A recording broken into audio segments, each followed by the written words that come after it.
I really used to question myself. I used to question my work. I really used to question myself as a photographer. I could have one bad shoot. I just need one good one to really put myself out there. You shoot, and then you forget it.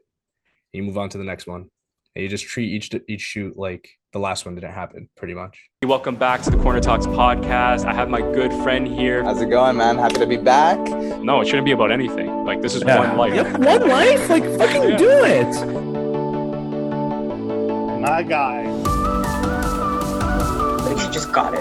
She totally understood it. 20 years old when I started just watching a lot of movies. And it tells a story. I want to tell a story.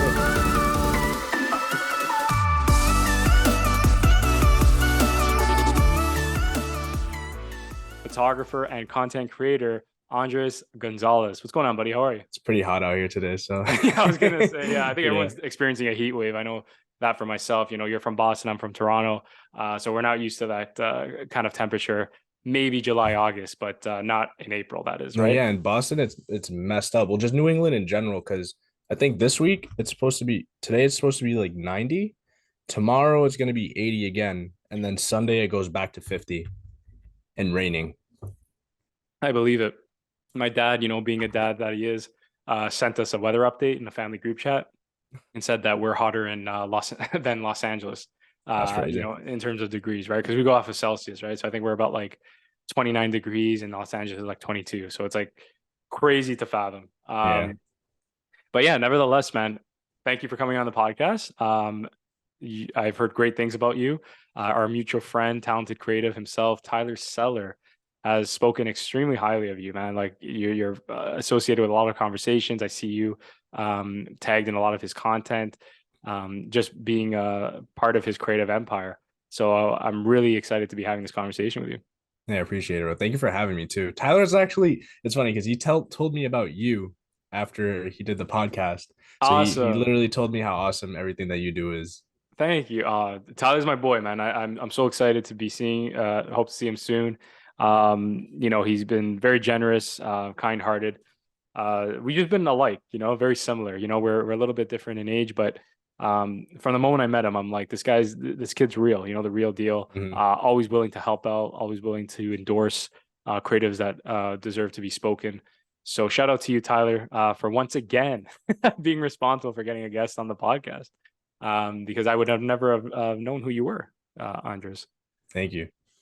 Yeah. So again, becoming associated with Tyler Seller and his rapidly growing production company, Masshole Media, come to understand the breadth of photographers and videographers involved in the entertainment industry. I noticed from your online profile that you too possess a talent in such craft and admire the vast portfolio you've developed throughout your career.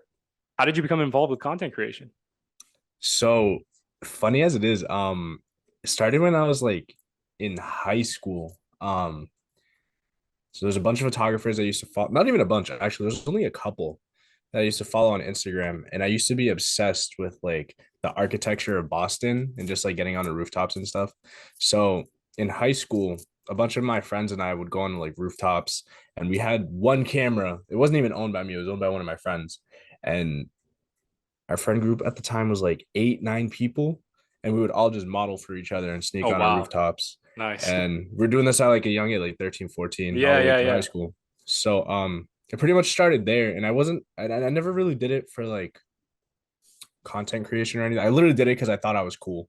Like Nice. that's literally the only thing I thought. Yeah, well, I thought when it you're was at really that cool. age, Yeah, when you're at that age, man, of course, like you don't see it more than that, right? It's kind of like whatever's trending. Mm-hmm. So yeah, I started with rooftops, and I was modeling a lot myself, but I ended up really enjoying being behind the camera more than in front of the camera. Nice. So I started taking more pictures of my friends, and then my grandmother ended up getting me a camera, and it kind of just took off from there. I started as like architecture, and then I moved slowly into portfolios because one of my friends pushed me in that direction. Nice. Oh, so your friends were responsible for your creative pursuits, you're saying? Yeah, they not like responsible for it, but they definitely guided me. They led me down like the right road to end up where I am now. Awesome. Yeah. And that's what a great support system would grant you, right? I've been an advocate of that. And that's why I speak so highly of Tyler, for example, is I've learned throughout the course of my personal and professional life you should really value the people you surround yourself with, and they are evident enough to be a great influence on the person you're becoming. And in order to grow, you need to sometimes disconnect from those that really don't align with your values and your vision for the future.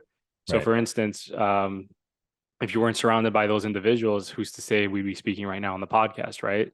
Mhm. So they kind of benefited you in that aspect about being, activists of creativity. Yeah.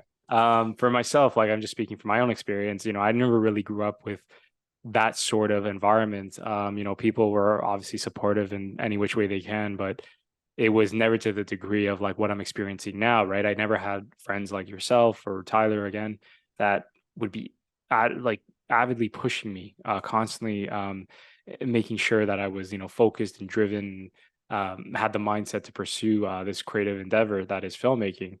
I'm from the suburbs. I'm sure you can relate, right? It's like it's a different mentality. So I understand, I get it when I look back, but it just would have been so valuable to have those Mhm. kinds of people around me. Yeah, no, yeah, I feel that. I grew up a little because I didn't grow up in the suburbs. I grew up in the Oh, wow. city. Oh, Yeah. okay, great. So yeah, I had it was kind of a I don't know, it's like a challenge growing up in the city. I feel like growing up anywhere is a challenge. But Oh, you did find it a challenge. yeah, Oh, so it wow. wasn't Interesting. easy at all because there's especially where I'm from. I'm not saying like where I'm from is like the worst place ever. Right, I'm from East Boston, right. but given any city, there's definitely like you could easily go down like the correct path in life, and you could easily just fall left. Of course. So that in itself is a challenge because you're definitely surrounded around a lot more negativity in a city. Completely understand. That makes sense, Mhm. actually. It's ironic that you say that because for someone that's from the suburbs, I was just speaking to a friend now. Like we've always imagined and we always envisioned ourselves in the city. We think it to be much more spectacular, much better than the suburbs make it out to be, right? Mhm. Um, and you come on with your own experience, right? With your kind of own kind of real world views on it, and say, it's not really the place Yeah. that you were kind of like fond of. It didn't really serve you for the better. Did it at least serve in terms of your creativity, your Oh ability? yeah, Yeah, absolutely. yeah, Absolutely. Like I was saying, like a lot of my friends had a huge influence on it. So like all of us just doing like stupid stuff pretty much. yeah. That's where it all stemmed from. And like I guess you could say what I'm doing now in a sense is like the same thing. Like where I'm just doing concert pictures and I'm hanging out with like pretty cool people, I guess. But yeah, it's pretty much just I'm doing the same thing I was doing before, but at a bigger scale. That's awesome. That's great to hear, Mhm. and kind of assuring, right? Because I've Yeah. I've been in that boat. Every creative has, right, where they're trying to figure out like what's practical and what's something that they desire. Hmm. Trying to balance the two. But I understand you. I feel it, right? It's like you look back, you take a step back, and you say to yourself, I'm doing photography at an event with all my friends and my peers. What more can you ask out of life, right? Like, so you're grateful for the experience. Going forward, living in the city, you picked up a camera because of your friends, right? Like they served an influence clearly. Did you find it challenging acquiring clients and building connections as you continued with this pursuit? So yeah, even now actually, I Oh still have a wow, okay. challenge. But so I mean, so I guess first thing I should say is I don't do photography full time. I actually still work a day job. Okay, So great. I'm still in the process of trying to choose like photography over everything. Of course, yeah. But no, finding clients was not easy. I feel like it's more of a Boston thing. A lot of people in the creative world don't support each other. Like it's a lot different now than it was back then. A lot of Okay, people are way more supportive. Like a photographers little bit definitely bring easier, yeah. yeah, like but definitely back when I was younger, it was a lot harder because and also given the fact I wasn't a great photographer either, so no one's gonna want mid pictures. Yeah, yeah. Um, so yeah, no, pretty much I slowly snowballed myself and just got connected with a lot of people. Like it was literally a game of like, oh, I know a guy that knows a guy that knows a guy that knows a guy, and that's pretty much how I meet the people I met. Yeah, and then lo and behold, this is evidence of the same kind of concept, right? Is Hmm. I speak to one individual, that's Tyler. and then I speak to another and another, and eventually I meet you. And it just keeps going, it keeps snowballing, right? Because the more I post this content, and the more you yourself, right, will talk about me and share your opinions about who I am, people naturally will be gravitated, right? And that's what networking in its essence is all about. So that's great to hear. And I know it's not that easy. I asked that question because I'm curious, like how you found it. And thanks for the honesty. Like you're currently finding it challenging because unless you have that clientele, that loyal clientele, that specific niche, it's really hard to like. It's very competitive, right? With the affordable equipment nowadays and Right. the access of social media, things have become saturated, and you're competing with a lot of creative and so-called creative individuals, right? Like that's the thing too, is And social you have to media keep just them. as a whole Yeah, is completely changed now too. Like yeah, Instagram, like you algorithm can't post on based. And Instagram at all for fun anymore. I remember that. Yeah, thank you for saying that. I remember just posting like content and getting like hundreds of likes just because like it was a new post, it was fresh.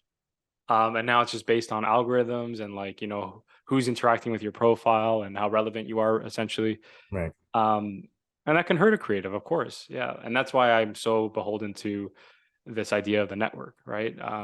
You guys will see my stuff because we connect offline as much as we do online. And if there's something that I need your eyes on, I'll just text you or I'll send a message, and I know from word of mouth it'll go viral, right? So there's other avenues for sure to go around about it, but I can highly understand where you're coming from with the social media aspect. So before we move forward, I really do want to ask this question because you were explaining to me about like your day job and the fact that you're still working like a 9 to 5 while you do your photography, while you pursue the arts. And I'm curious, why even pursue the arts in the first place if you have this day job? Like what is it about you? What is the motivation behind pursuing photography even when there are challenges with clients?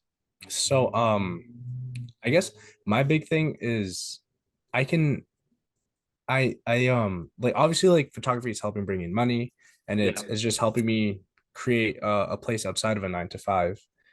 But I've always asked myself since I've been pursuing photography, like, will I still do it if the money wasn't there?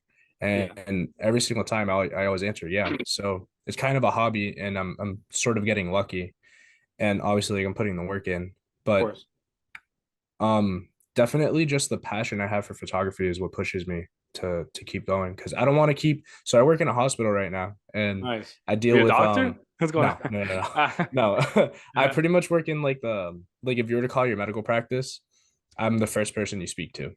Oh wow. Okay. So yeah, just definitely dealing with people and realizing how different and challenging people can Yeah, be. turbulent. Yeah, for Yeah, sure. definitely pushes me to, like, it's a constant reminder, like this.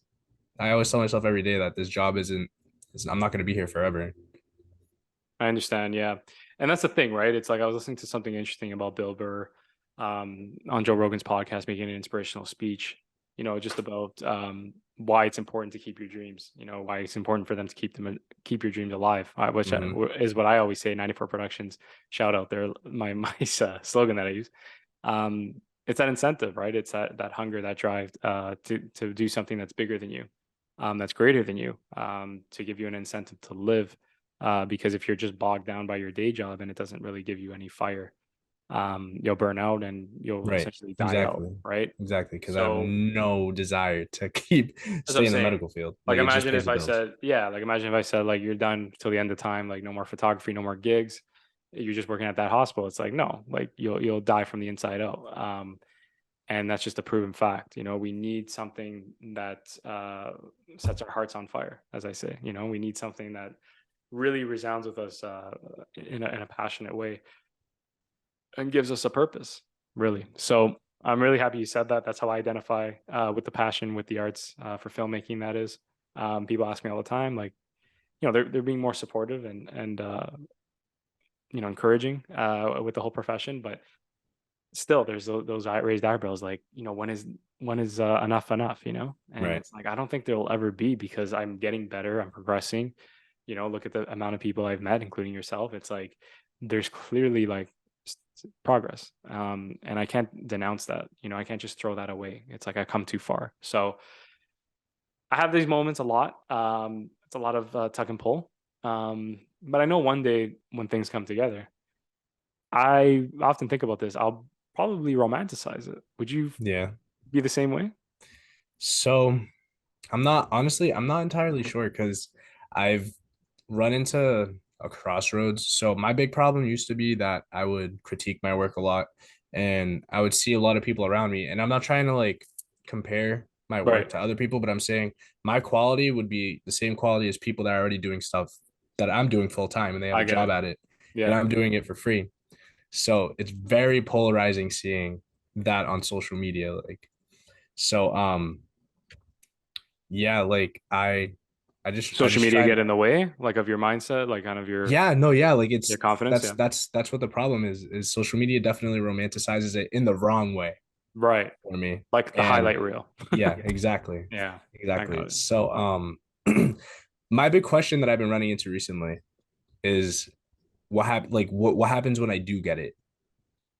Oh, Am I interesting. still gonna be the same way? You Am I know still gonna what? have the same mindset? I love that you worded that question because that's something that I think is the first time I brought up on a podcast. Because I'm always thinking about, most of my guests are the aspiring creatives, right? The up and comers. So you don't really think like, when you do get it, right? It's kind of like, how are you feeling right now? Like, do you Yeah. want to give up? But that's something I thought about actually. Yeah, that's crazy that you mentioned that. It's something to not be dismissed. I really do hope for my own sanity, my own mental health, that there'll be some comfort. Maybe comfort's even a bad word because they always say you should never be comfortable, but Hmm. just some fulfillment, right? Some satisfaction that I've reached a certain point that I've aspired for many years to reach. Um, so yeah, it's very interesting that you say that. How do you feel? Like, do you think you'll be content with where you'll end up if you do end up So there, kind of thing? it's kind of like it's two ends of a coin. Right. So I feel like obviously my vision when I was 13 on rooftops is completely different than what it is now. 100%. Like Yeah. I had zero interest in doing concerts. I had zero interest in just pursuing photography in general. I was doing it because I thought it was cool. And now I have a goal, but when I reach that goal, I know I'm gonna have something else. And what I'm trying to remind myself on the way is like eventually I have to fill up the well. I can't keep dumping it out and putting stuff in because I'm just gonna be in an endless cat and dog chase Of course. Yeah. and it's never gonna feel fulfilling. No, I understand, man. It's like at one point you have to like come to terms with who you are as a person. I've been reading like a lot of like philosophy about life, and a big takeaway is you can't force things, right? You kind of Right. like have to understand and accept sometimes what it is. Right. That's Exactly. what I'm gonna do. Is I'm just gonna start accepting what it is for myself, and it's tough, man, because like I really want it. I want my dream. My dream's very specific. Like it's not like I want to be a photographer for a bunch of content, like a multimedia content creator. I want to be like a filmmaker to the same regard of Quentin Tarantino, Hmm. and that's an ambitious feat. You don't hear a lot of people talking like that, and if they do, I would argue like how passionate are they about film, or how much do they want to get there, right? Do they like the idea of it, or do they really want to be in that situation, that position? And I can honestly say like I want to be in that position because I believe in my stories. I love storytelling. I know it's stressful, but I know it'll get easier in a way than when I'm in the position that I am now. Just like it got easier for me since 5 years ago, where I didn't know anyone in the Hmm. business. Now it's like a quick phone call away. Like I know people, and I'm able to like connect with them. So I think it's important to like check out that progress, check out those stepping stones, and figure out what's happening. Like, um, you know, a day before you, kind of thing, right? Like Hmm. what happened yesterday. So yeah, I'm glad we see each other eye to eye. And honestly, man, I'm really impressed. That was a very thought provoking question. I obviously like thought about it, but thanks for bringing it up on the podcast. Yeah, That's of very, course. very important to think about. But yeah, it's Um, definitely something a lot of creatives don't even think about because they they're don't still know. trying to go up. They're so busy for the hustle, right? And they're so excited and romanticizing that spot. And it's like I always, like you said, I always thought about it. It's like, well, what if you get there and it's like, now I'm not saying it's going to be the same, but what if you feel the same? Like that's a Right. scary kind of like notion. Hmm. Um, but that remains to be seen, right? If we have Mhm. to get there first to ponder on it, right? Like let's figure out first how we get there. But Exactly. nevertheless, man. So the clientele we acquire for our brands as creatives helps us to determine the success we will be able to potentially achieve in business. From viewing your creative portfolio on Instagram, I'm genuinely impressed with the considerable number of high-profile clients you've acquired, including Trippy Red, Zero Fatigue, and Midwest. I've learned that many of these opportunities were granted by the limitless network of Tyler Seller from Masshole Media. How did you become associated with Tyler Seller? So it's actually a pretty stupid story. Right. So my friend, he goes to Bentley University, and my friend's friend follows me on Instagram. Okay. So I was just doing work over the summer for a cruise company and in the city of Boston, like for photography and videography. And he DMs me, my friend's friend DMs me. He's like, "Yo, my friend's starting up a media company. Like, you definitely should hit him up and work with him." And That's dope. I DM'd Tyler one day and I was like, "Yo, like my boy told me to hit you up. What's up?" And that's pretty much it. We haven't even known each other for a year, and we're pretty tight. So Yeah, I see that. I see that a lot, and a good friend to keep close because no, yeah. again, he's very generous, very humble, and he's willing to help out, his friends. So Hmm. that's awesome. And you know, obviously, I was mentioning Tyler Seller and Masshole Media, so that's his production company, and we're seeing its rapid growth in the industry. He's been doing some crazy things with Yeet and Nav recently with his production side. So it's like I'm really proud of him that way. How has Masshole Media's influence, their association, helped establish your name in the industry for developing future projects? So I feel like Masshole Media definitely is. It's a lot like throwing Masshole Media's name out there and Tyler's name out there definitely makes it a lot easier to get into like concerts and get into music. And Because they know him, like people know him. yeah, Yeah, exactly. Yeah. So it's yeah, definitely made the work a lot easier got it. because if you're an independent artist and you're trying to get like a media pass for a concert and you have nowhere to start or you don't know where to start, period. Right, Like right. it's damn near impossible because they're just gonna ignore you. Interesting. Yeah. No, it's very true, like the power of the network, right? The name, I should say. And we don't want to like make it seem like we're friends with these people because of their status, but at the end of the day, like it really does help to be Hmm. friends with certain individuals because it can get you to places that you never thought were possible, Right. right? Like Tyler tells me all the times, like the gigs that come up and like potential opportunities, and it's like wow, like if I didn't know you, like I wouldn't even be invoking the same name Hmm. of some of these A-list celebrities. So that's amazing, and I'm glad that you're aware of how important it is to Hmm. have those names. And I'm glad that it's benefited your career, right? Like just being associated with that brand, and him helping you as best way he could, because you're a talented photographer, right? So you have a lot going for you. Yeah. Thank you. Yeah. So I noticed on your page, I wasn't sure, but I've seen some content that was either digital or 35 millimeter. Do you have a preference on what you shoot on, and like, is there a reason? Yes. Yeah. Okay. Yeah. Tell I us. definitely shoot all digital. Um, Okay. well, because that's what I started with.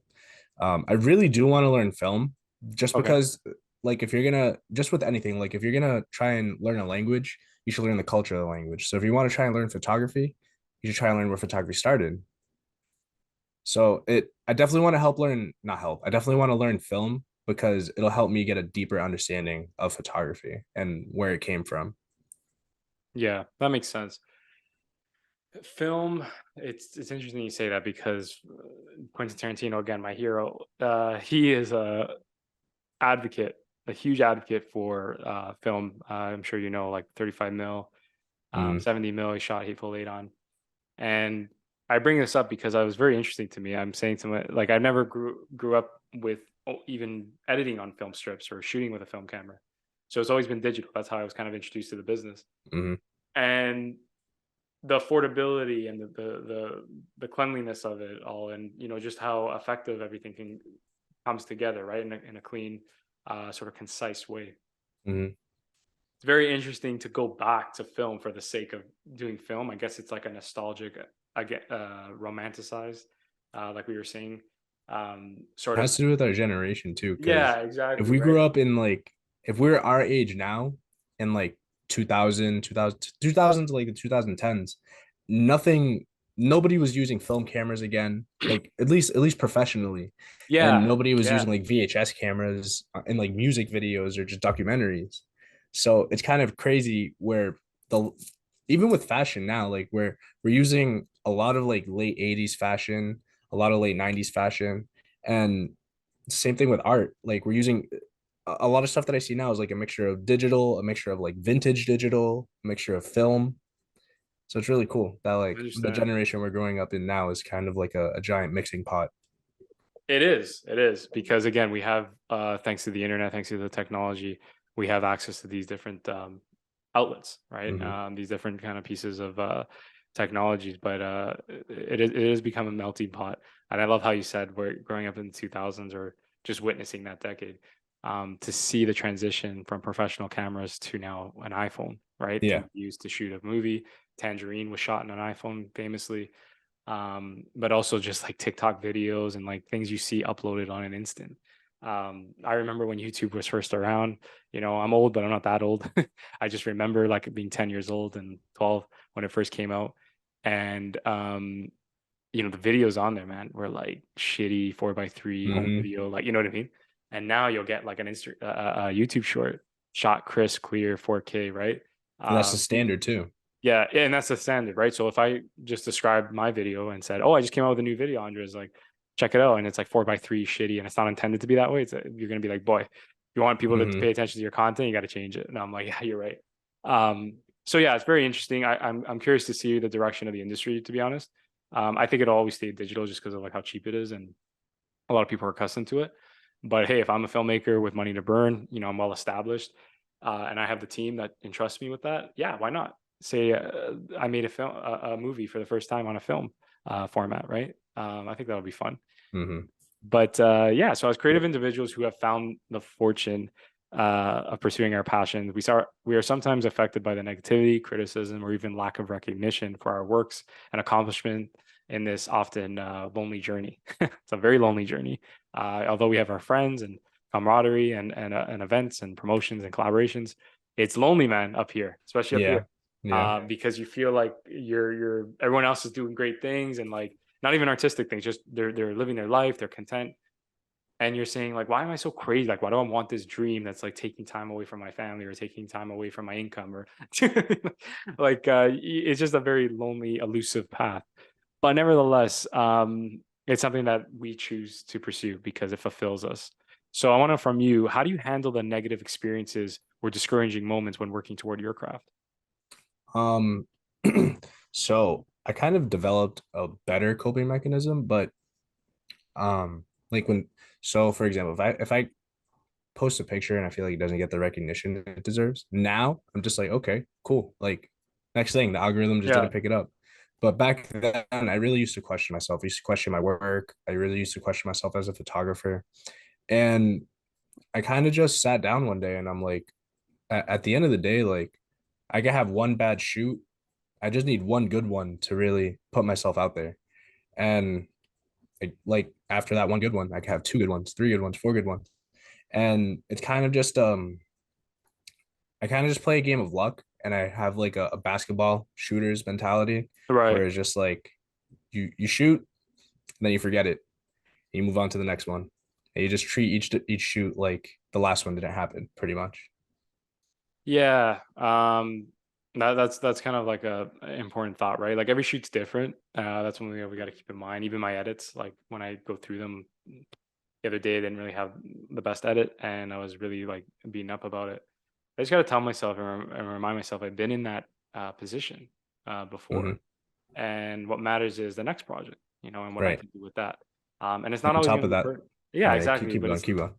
no, I was just gonna say it's not always gonna be perfect, right, buddy? Like I'm sure you can agree with that. It's like I remember a friend showing a clip, like stuff that I was doing for a client, and he's like, "Buddy," he's like, "How you gonna top that?" And I'm like, makes me uncomfortable hearing that word because I'm not. Yeah. When I do my work, I don't look to top myself. I just want to do the best work I can in that context and what I'm given. You know what I Hmm. mean? It's not to say, "Oh, this video is gonna blow everything apart." I do try to progress incrementally, right? Like slowly try to improve myself on like techniques and skills and graphics that I implement. But overall, I'm not trying to say, okay, the video that I do for Tyler, it's going to be exceptionally better than the 5 other videos I've done. It's like, no, I'm going to do the best video I can for Tyler, for that company, Masshole Media, but I don't know if it'll be my best work. Exactly. You know what I mean? So yeah, I think it's very important and healthy for creators to have that mindset. Mm-hmm. No, yeah. A thing that's really helped me too is I still do it a lot. It's a bad habit. Yeah, for sure. I go into a lot of my shoots without a plan. And I know a lot of Oh, photographers do bro, that. I'm guilty of that too as a director. Funny enough, like I'll have a shot list and whatever, but my mind's like scatterbrained. It's crazy. Mm-hmm. So like sometimes it'll land perfectly. Like I just had a shoot with my buddy Jake, and granted we never plan our shoots, but we've generated not generated, we formed a chemistry together where like we could do that. But for a lot of shoots, like I won't meet people. I have zero plan and I'll be absolutely screwed until like the last 30 minutes of a shoot. And then luckily I'll get a few good pictures of them. So I've learned from that, and that definitely helps ease the, like what you were saying, like, oh, this might not be good enough. Because if you have a plan going into it, it just makes that a lot more easier to achieve something that's high quality.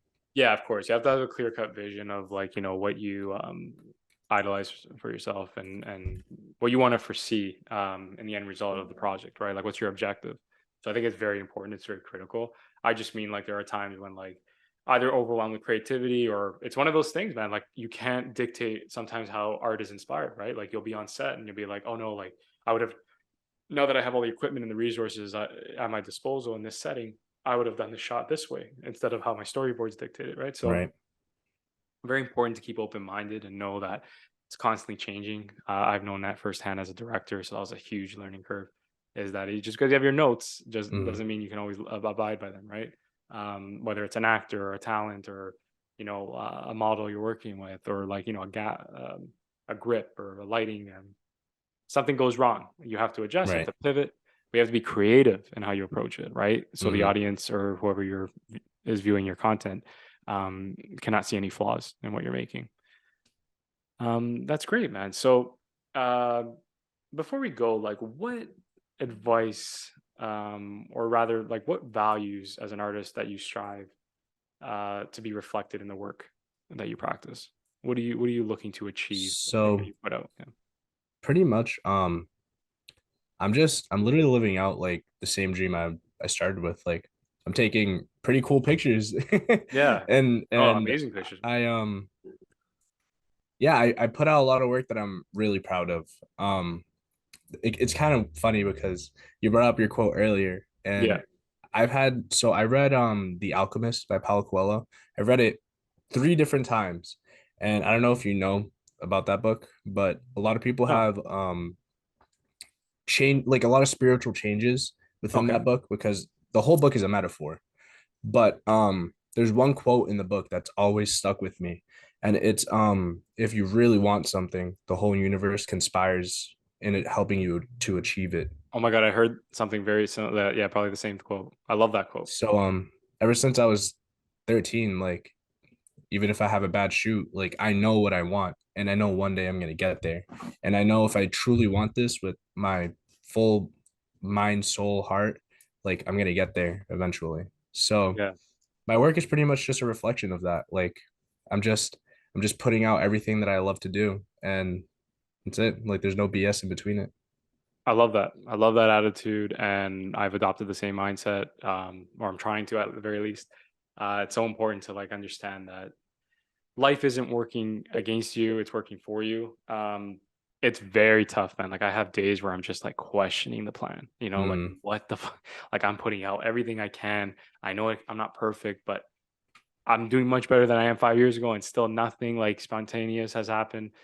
And a buddy told me recently, he's like, "You're being too hard on yourself, man. Like you don't mm, even realize." Because he remember these are people that again that remember me before we've known each other, before you've seen any of my work, anything that I can show for. And they're right, man. Like I'm very tough. I'm very critical on myself. I hate, feeling this way, but I don't know. It's like an automatic response, and I know it's not healthy, right? It's like I got to take what I can. I got to be positive, and I got to know that it's going to work out for the better because I'm doing everything I can in the process to get there. And I'm also human. right? Right. The Exactly. creators need to remind themselves, like, you're not a machine. You're not every day is going to be a good day. Not every day is going to be inspired. Do you show up? Do you try your best? Great. Do you have an off day? Great. Accept that. The subtle art of not giving a fuck. Like, I read that over the pandemic, changed my life. It would say things like, if you want to sit on the couch and have a bag of Doritos, then do it. Just don't whine about it later. Like, kind of Mhm. like, just accept the moment for what it is. Of course we're gonna have regrets, but learn from it if you do, right? Like, if it was something that you shouldn't have done, learn from it for next time. But if you decide, hey, you know what, today's not a good day, I'm gonna just chill out, fuck around, whatever, then just accept it for what it is. Don't compare. Don't start saying no one else would do this. I'm a loser, whatever. Don't get in your head. Don't get in your psyche and start being so negative. That's kind of like, I don't know. That's just an approach that I'm kind of taking for myself Mhm. because it can get really tough, man. Oh yeah, definitely. I would definitely, for my creatives out there, that are feeling like unmotivated and Yeah. not non-creative, uncreative. I don't know the right Right. word, Yeah. but Yeah. definitely read like The Alchemist, because that The book, Alchemist. Love yeah, that. I that read that in book. elementary. No, yeah, that book, like I said earlier, like it changed my life, and I read it 3 different times at 3 different chapters in my life, and it was a different read each time. Yes. Just like a movie, right? You watch a Yeah, movie at a different point in your life, you'll see it a very different way. yeah. So definitely, that book has definitely helped me on my thought process creatively. Yeah, I love that, man. Well, on that note, thank you so much, Andres, for coming on the podcast and sharing your insights, your advice, your experiences as the talented creative you are. Thank you again for Tyler for connecting us. You really are like, an inspiration, and I've seen your work. I've seen what you do, so I'm really I admire your style. It's Thank you. very grunge. It's very artistic, but it's unique. It's not cookie cutter, as that I hate that word. Hmm. But that's a story for another time. But nevertheless, man, yeah, I really appreciate you coming on the podcast. Of course. Thank you for having me. Yeah, of course, buddy. Yeah, so thank you again, Andres, for coming on the podcast. Thank you, everybody else, for listening, and we'll talk soon.